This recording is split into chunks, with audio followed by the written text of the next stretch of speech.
BBC दुनिया में आज देखिए, चीन में वीगर मुसलमान महिलाओं की दिल दहला देने वाली दास्तान। चीन के कथित री एजुकेशन कैंपों में कई महिलाओं के साथ हुआ रेप और दी गई यातनाएं। ऐसी कुछ महिलाओं ने बीबीसी को सुनाई अपनी आप बीती।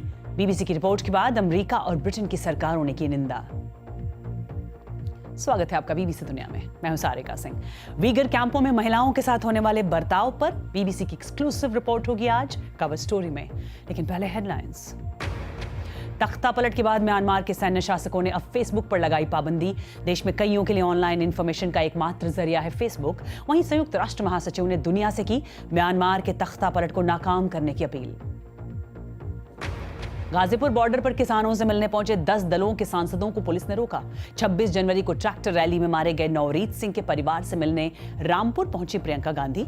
आंदोलन में अंतर्राष्ट्रीय साजिश के सिरे तलाश रही दिल्ली पुलिस। लोकसभा में आज भी विपक्ष का हंगामा। भारत में अब तक करीब 44,50,000 लोगों को लगा कोरोना का टीका।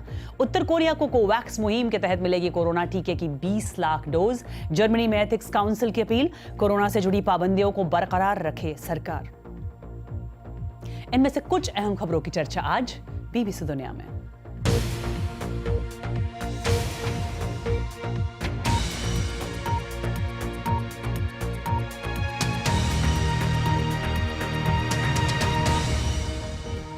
चीन पर अक्सर ही वहां के वीगर मुसलमानों और दूसरे अल्पसंख्यकों पर अत्याचार के आरोप लगते रहे हैं। वहां के शिनजियांग प्रांत में मौजूद कथित कैंपों में चीनी अधिकारियों के जुल्म की दास्तान समय समय पर सामने आती रही है। हालांकि चीन ने बार बार इन आरोपों से इनकार किया है। आज कवर स्टोरी में हम दिखाने जा रहे हैं बीबीसी की वो एक्सक्लूसिव रिपोर्ट जिसमें कई वीगर औरतों ने अपनी जिंदगी का दर्दनाक और कड़वा सच साझा किया है। साथ ही बताएंगे कई मुस्लिम देश वीगर मुसलमानों पर हो रहे अत्याचार पर खामोश क्यों हैं।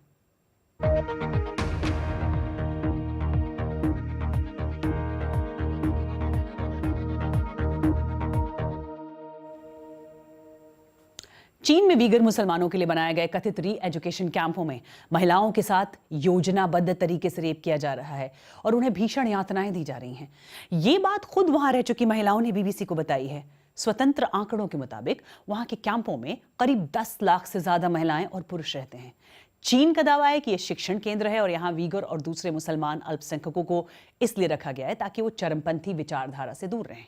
बीबीसी संवाददाता मैथ्यू हिल ने उन कैंपों में रह रही कुछ पूर्व कैदियों और कामगारों से बात की। इस रिपोर्ट के कुछ अंश आपको विचलित कर सकते हैं। तुरस्त ने जियाउद्दीन खुद से जुड़ी एक ऐसी कहानी बयां कर रही हैं जिसे बताने के लिए बहुत हिम्मत चाहिए। उन्हें चीन के शिनजियांग में कथित री एजुकेशन कैंप में बंदी बनाकर रखा गया था। इन सैटेलाइट तस्वीरों में वो जगह देखी जा सकती है। तुरस्त ने बताती हैं कि यहीं पर उन्हें 13 और महिलाओं के साथ जेल में रखा गया था और शौचालय में एक ही बाल्टी रखी गई थी। लेकिन एक तस्वीर याद कर वो आज भी सहम जाती हैं। नकाब पोश पुरुष रात के अंधेरे में इस तरह से कैंपों में प्रवेश करते थे। वो 3 लोग थे। जी हाँ, एक नहीं बल्कि 3। उनके शैतानी दिमाग में जो आता वो हर कुछ करते। उन्होंने मेरे शरीर का एक हिस्सा नहीं छोड़ा। मेरे शरीर पर कई जगह काटा। मुझे अपने आप से घिन आने लगी।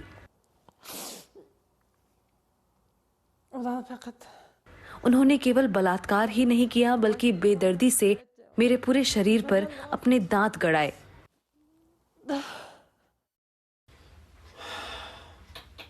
अमेरिका में उनके दावों की जांच के बाद उन्हें सुरक्षित आसरा दिया गया।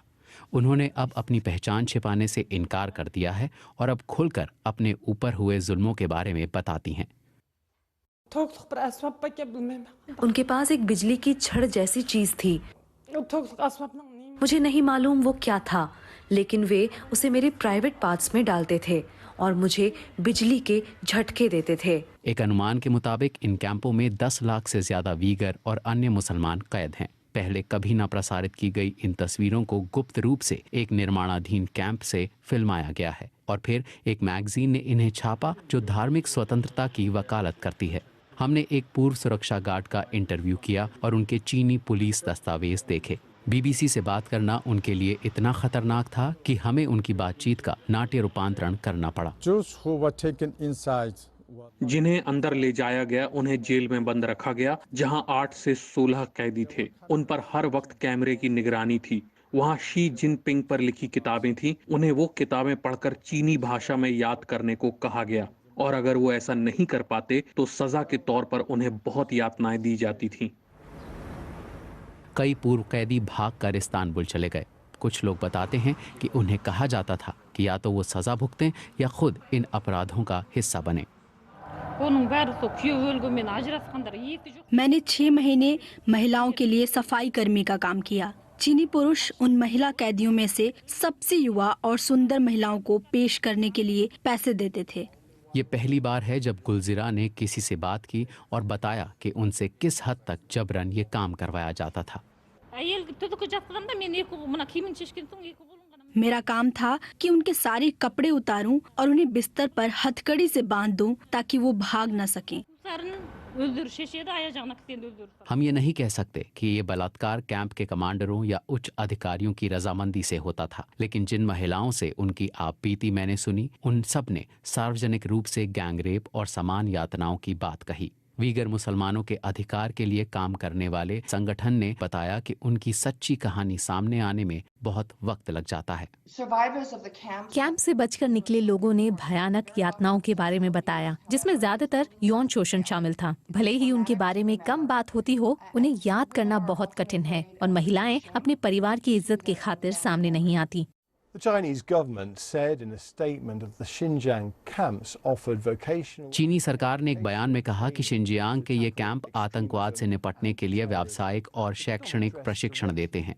उन्होंने बलात्कार और यातनाओं के बारे में खुलकर कुछ नहीं बोला, लेकिन ये जरूर कहा कि चीनी सरकार महिलाओं के अधिकारों को बहुत महत्व देती है। झूठे और बेतुके आरोपों जैसे कि यातना शिविर में कोई सच्चाई नहीं है। बात बिल्कुल साफ है, उनका मकसद सबको खत्म करना है और ये हर कोई जानता है। उन महिलाओं का अब कुछ नहीं हो सकता। तुरसने जैसी कई महिलाएं जिनसे मैंने बात की, उनकी आपबीती ऐसी विचलित करने वाली है जिसे प्रसारित तक नहीं किया जा सकता, लेकिन वो ये भी कहती हैं कि ये जरूरी है कि दुनिया जाने कि उनके साथ क्या हुआ है। अब चीन के विदेश मंत्रालय ने बीबीसी की एक्सक्लूसिव रिपोर्ट पर प्रतिक्रिया दी है। उन्होंने इसे झूठ और गलत सूचना करार दिया है और इसे खारिज कर दिया है। महिलाओं के कथित योजनाबद्ध यौन उत्पीड़न या दुर्व्यवहार की बात गलत है। चीन कानून का सम्मान करने वाला देश है। हमारा संविधान मानवाधिकार की गारंटी और सुरक्षा देता है और ये बात हमारी कानून व्यवस्था में शामिल है। व्यावसायिक शिक्षा देने वाले ट्रेनिंग सेंटर संविधान के मुताबिक छात्रों के बुनियादी अधिकारों की गारंटी देते हैं और अपमान या दुर्व्यवहार से उनकी रक्षा करते हैं। और इस बीच सवाल यह है कि मुसलमान बहुल देश आखिर क्यों वीगरों के मामले में चीन की आलोचना नहीं कर रहे हैं। बीबीसी ने पूछा बीबीसी मॉनिटरिंग में चीनी मीडिया विशेषज्ञ कैरी एलन से। अब देश चीन की आलोचना करने में सावधानी बरतने लगे हैं, क्योंकि बड़े पैमाने पर इसने पीपीई किट, वेंटिलेटर और कुछ देशों को स्वास्थ्य कर्मी भी भेजे थे। अब विकासशील देशों को ये वैक्सीन भी दे रहा है। कई सारे मुसलमान देश जैसे तुर्की और पाकिस्तान चीन से वैक्सीन ले रहे हैं, लेकिन ऐसा भी देखने को मिला है कि जो लोग और देश चीन की आलोचना करते रहे हैं, उन्हें आर्थिक नुकसान उठाना पड़ा है। इसका एक उदाहरण है आर्सेनल फुटबॉल क्लब के खिलाड़ी रहे मेसूत अजील। वो वीगरों को लेकर चीन के रवैये की कड़ी आलोचना करते थे। इसके बाद चीन ने अचानक अपने चैनलों पर प्रीमियरशिप के फुटबॉल मैच दिखाना बंद कर दिए। इसका फुटबॉल की दुनिया पर गहरा आर्थिक प्रभाव पड़ा। इस समय पूरी दुनिया आर्थिक चुनौती का सामना कर रही है। ऐसे में देश चीन को नाराज नहीं करना चाहते। वो अपनी अर्थव्यवस्था को उबारने की कोशिश कर रहे हैं। वो चीन के साथ सहयोग बढ़ाने की कोशिश करते हुए उसकी आलोचना करने से बच रहे हैं। और जान लेते हैं कि वीगर मुसलमान हैं कौन। दरअसल वीगर मुसलमानों की जड़ें तुर्की से हैं। चीन के शिनजियांग प्रांत में इनकी 45% आबादी है। और वक्त एक ब्रेक का है। ब्रेक के बाद दिखाएंगे तख्ता पलट के बाद म्यांमार में सेना ने अब क्या किया और ग्रामीण इलाकों में कैसा चल रहा है कोरोना टीकाकरण। जानेंगे इस बारे में एक ब्रेक के बाद, सिर्फ 30 सेकंड में।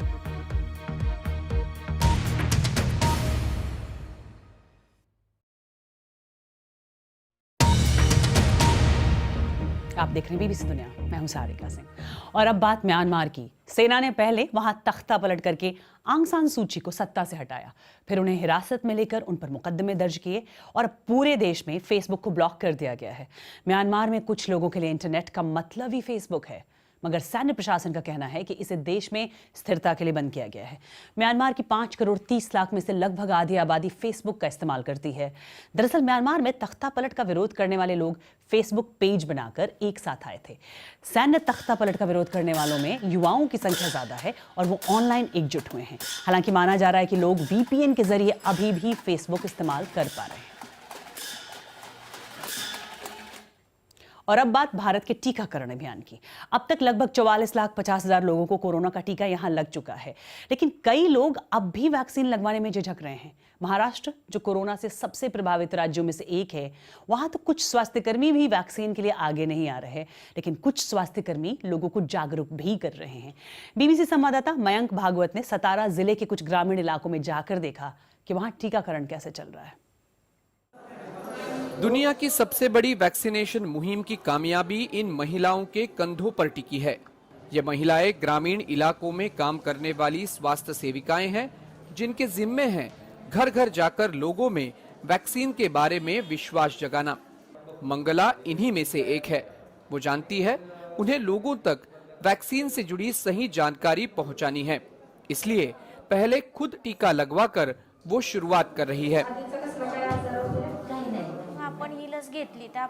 अगर मैं टीका लगवाती हूँ तो इसके बारे में अपने समुदाय को जागरूक कर सकती हूँ।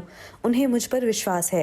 ये मेरे परिवार के साथ साथ मेरे समुदाय की सुरक्षा के लिए भी अहम है। सातारा के मेढा ग्रामीण अस्पताल में डॉक्टर अभिजीत महामुलकर मेडिकल अफसर है। अक्टूबर महीने में डॉक्टर महामुलकर कोरोना की चपेट में आ गए, जिसके बाद उनकी पत्नी और परिवार वालों को भी ये बीमारी हुई। पूरी तरह से स्वस्थ होकर डॉक्टर अभिजीत फिर एक बार मरीजों की सेवा करने लौट आए हैं। कहते हैं वैक्सीन पर विश्वास होना चाहिए, हमें और भी काम करना है। हमें वैक्सीन पर भरोसा करना चाहिए। ये तभी फायदेमंद होगी जब हर कोई इन्हें लगवाएगा, खासकर हम जैसे फ्रंट लाइन वर्कर्स। इसलिए टीका लगवाना मेरी प्राथमिकता थी। महाराष्ट्र के ग्रामीण इलाकों में अब कोविड-19 वैक्सीनेशन प्रोग्राम धीरे धीरे अपनी रफ्तार पकड़ने लगा है। स्वास्थ्य कर्मचारी आगे आकर टीकाकरण मुहिम में हिस्सा ले रहे हैं, लेकिन कईयों के मन में एक सवाल अब भी बरकरार है। क्या यह वैक्सीन कारगर है? क्या इस वैक्सीन के कोई साइड इफेक्ट्स तो नहीं? और इन्हीं सवालों की वजह से कुछ स्वास्थ्य कर्मचारी टीकाकरण से हिचकिचा रहे हैं। भारत में कोविशील्ड और कोवैक्सीन को सरकार ने वैक्सीनेशन के लिए मंजूरी दे दी है, लेकिन कोवैक्सीन का अब तक तीसरे चरण का ट्रायल नहीं हुआ। यही वजह है कि स्वास्थ्य कर्मचारियों के मन में वैक्सीन को लेकर अब भी कई सवाल बने हुए हैं। वैक्सीन हेजिटेंसी कम करने के लिए सरकार कई कदम उठा रही है, लेकिन अब भी कुछ ऐसे स्वास्थ्य कर्मचारी हैं जिनके मन में ये सवाल बरकरार है। जो प्राइवेट डॉक्टर्स हैं वो इसके बारे में थोड़ा क्वेश्चन कर रहे हैं कि अभी तक ट्रायल्स नहीं हुआ है, उसके पेपर्स पब्लिश नहीं हुए हैं।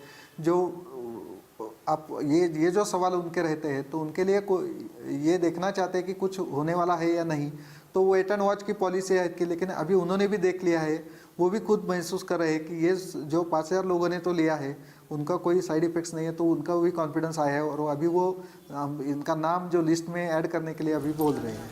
कोविड-19 वैक्सीन लेकर स्वास्थ्य सेविकाएं अपने गांव लौट आई है। वैक्सीन के बारे में लोगों तक सही जानकारी पहुंचाने के लिए। ही लस वगैरे घेतल्यानंतर मासिक पाळीचा काही त्रास वगैरे नाही ना होणार? नाही होणार, म्हणजे शरीरावरती दुसरा काही। दूर दराज के इलाकों में रहने वाले लोगों तक वैक्सीन की सही जानकारी पहुंचाने में इनकी भूमिका कारगर साबित होगी। इस साल के आखिर तक देश में बड़े पैमाने पर टीकाकरण मुहिम शुरू होगी। दुनिया की सबसे बड़ी वैक्सीनेशन मुहिम की कामयाबी इन स्वास्थ्य सेविकाओं के काम पर ही निर्भर है। मयंक भागवत, बीबीसी, महाराष्ट्र।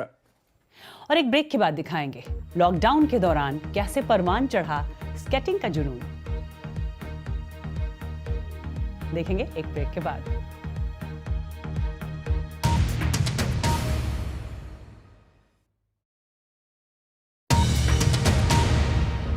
आप देख रहे हैं बीबीसी दुनिया, मैं हूं सारिका सिंह। कोरोना की वजह से जब लॉकडाउन लगा तो ये लोगों के लिए मौका बन गया नए शौक तलाशने का या अपने पुराने शौक को फिर से जिंदा करने का, और उन्हीं में से एक है रोलर स्केटिंग। पिछले साल इसे हॉबी के तौर पर इतने लोगों ने शुरू कर दिया कि कई जगहों पर तो रोलर स्केट्स की भी कमी हो गई।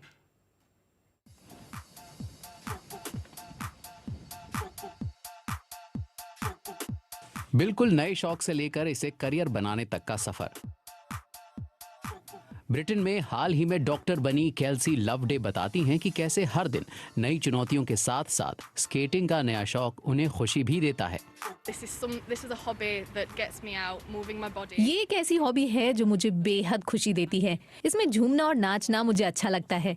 ये एक ऐसा व्यायाम है जो शरीर में ऊर्जा का संचार कर देता है। स्केटिंग के दौरान मैं नौकरी से जुड़ी सारी परेशानियां भूलकर बस एंजॉय करती हूँ।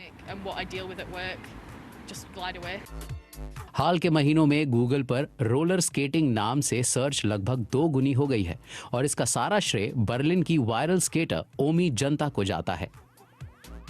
लगभग 30 लाख व्यूज मिलने के बाद उन्होंने अपनी नौकरी छोड़कर फ्री स्टाइल रोलर स्केटिंग को अपना करियर बना लिया है।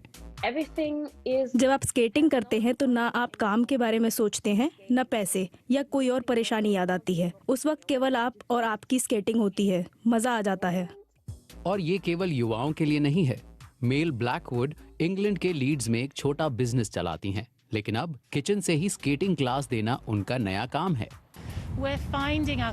पिछले साल इस वक्त एक हफ्ते में 2 या 3 स्केट भी बिक जाते थे तो हमें खुशी होती थी, लेकिन अब तो एक ही दिन में 10 स्केट भी बिक जाते हैं।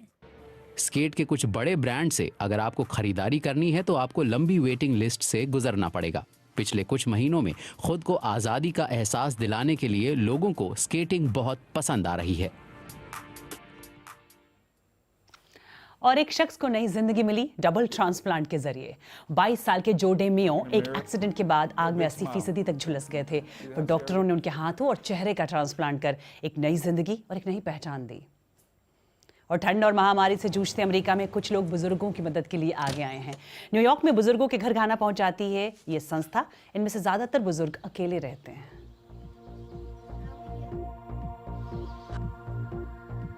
और आप मुझे ट्वीट कर सकते हैं @BBC सारिका पर। बीबीसी दुनिया में फिलहाल इतना है।